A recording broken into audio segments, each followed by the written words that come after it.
तो इसके लिए महापुरुषों ने कीमत चुकाई है। जब बाबा साहब विदेश से आते हैं, बच्चे को देखा तो घर पर नहीं थे, तो बाबा साहब तड़पने लगे, बच्चे कहाँ हैं, बच्चे कहाँ हैं। माता रमाबाई रोने लगती हैं, बताती हैं कि बच्चे दवा के अभाव में मर गए, पढ़ाई पूरी नहीं हुई। फिर बाबा साहब को विदेश जाना पड़ा, किसी ने 5,000 रुपये का सहयोग किया।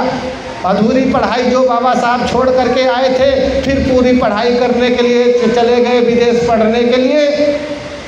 इधर एक इंदु नाम की बेटी पैदा हुई, बड़ी प्यारी सी बच्ची थी, आंगन में खेलती थी, कूदती थी, खेलते कूदते कूदते थे वो 1 साल की बड़ी हो गई।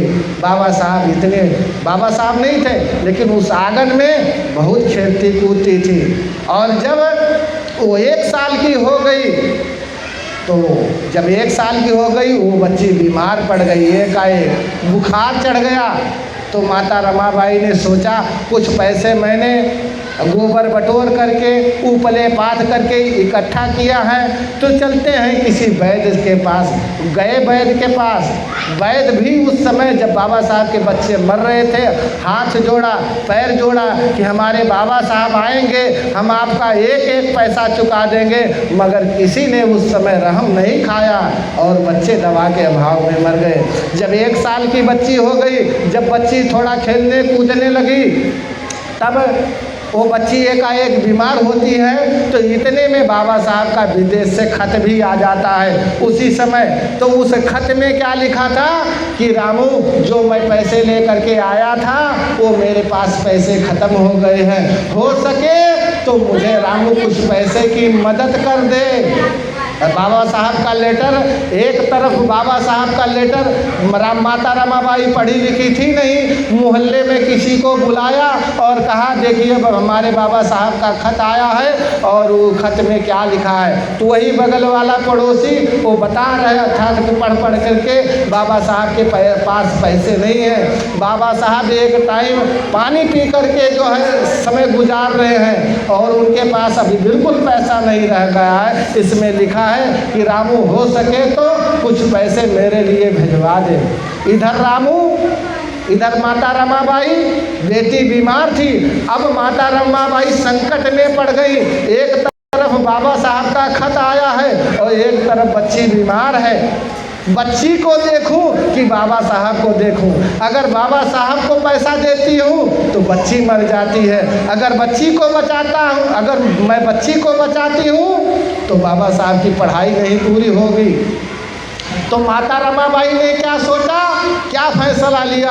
आज की अगर महिला होती तो अपने बच्ची की दवा पहले कराती, अपने पति की बात नहीं मानती। तुम मर रहे हो मरो, तुम समाज के लिए लड़ रहे हो लड़ो। मगर माता रमाबाई ने एक सोचा, देखिए बाबा साहब अम्बेडकर को जान से बढ़ करके मानती थी।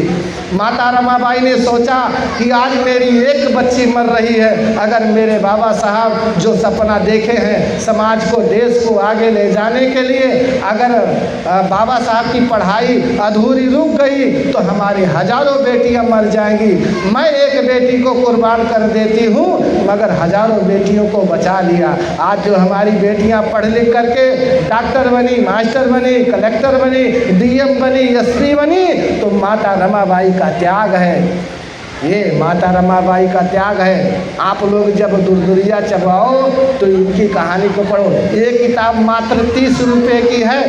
बाबा साहब मूर्ति में नहीं मिलेंगे, इनके सामने हाथ जोड़ा, अगरबत्ती लगावा, गोड़े गिरा, कुछ भी करो, कुछ होने वाला हाँ होगा तब जब इनके किताबों को पढ़ेंगे। बुद्ध जी ने कहा है संघम शरणम गच्छाम, यानी संघ की शरण में जाओ। जो महापुरुषों ने कहा उस पर करो ना। जब आप उस पर चलोगे तब आपको कुछ होने वाला है। आज जो मैं बोल रहा हूँ, यानी जो आपको कथा सुना रहा हूँ, कथा कौन कह सकता है? जो पढ़ा लिखा व्यक्ति हो, जो पढ़ सकता है वही कथा कह सकता है। महिला भी कह सकती है, पुरुष भी कह सकता है। ये कहने का अधिकार बाबा साहब आर्टिकल 19 में हमको बोलने का अधिकार दिया। नहीं तो अगर संविधान ना होता तो जीवा काट ली जाती थी। जब मनुष्य में था इस देश में, कोई शूद्र अगर अच्छी बात बोल बोल लेता था, अगर कोई भी अच्छी बात पढ़ लेता था उसकी ज़बान काट ली जाती थी। अगर कोई अच्छी बात सुन लेता था तो उसके कान में गर्म शीशा पिघला करके कान में डाल दिया जाता था। ऐसे ऐसे कानून थे आपके। आज आप लोग तब तक जिंदा हो इस देश में, तब तक जिंदा हो जब तक बाबा साहब का कानून है। आपसे नहीं डरते हैं दुश्मन लोग, आपसे नहीं डरते हैं कि आप 4 चक्का गाड़ी से चल रहे हो, आपके पास 3 तल्ले का मकान है, आपके पास इतनी गाड़ियां चल रही है, आपका बंगला कहीं कई शहरों में है। आपसे उससे नहीं डरते दुश्मन। दुश्मन उस धारा से डरते हैं, अरे यार SC/ST एक्ट लग जाएगा, अरे यार 302 लग जाएगा, अरे यार 307 लग जाएगा। उस धारा से डरते हैं, ना कि आपके धन दौलत से डरते हैं। जो बाबा साहब ने हमारे लिए हमारा जीवन 2 साल 11 महीना 18 दिन में जो तय किया, दिन रात मेहनत तय किया, बीमार होने के बावजूद भी वो मकसद को पूरा किया। आज लेकिन हम लोग उनको महत्व नहीं देते हैं, उनका सम्मान भी नहीं करते हैं। हाँ, इतना करते हैं, अभी देखिए, अभी यही नाच गाना हो, अभी यही नाच गाना हो तो यही महिलाएं अपना बोरिया बिस्तर ले करके एकदम सुबह में तैयार रही हैं। लेकिन जब भीम की कथा होती है तो एक तो 4 दाएँ बलावा जा, समय से होती ना, एक तो 4 दाएँ बलावे जा और बलाए पौगो का रथी कौनो तरह से ना, तो अलग कहानी चलत रहा है। अगर नाच गाना होता रहा है, यानी जहाँ से तुम्हारी बर्बादी का रास्ता शुरू होता है वहाँ अपन पैसा कौड़ी घर ही से बोरिया बिस्तरा लेके पहले पहुँचा रहेगा। लेकिन अगर कहीं भीम जागरण हो रहा है तो वहाँ पहुँच नहीं सकती, समय से आप पहुँच नहीं सकते। इसीलिए आज 5 किलो राशन पर आप लोग टिके हो। हमारे लोग सोचा थे अरे जमन लिखा हुए तब नहीं धोए।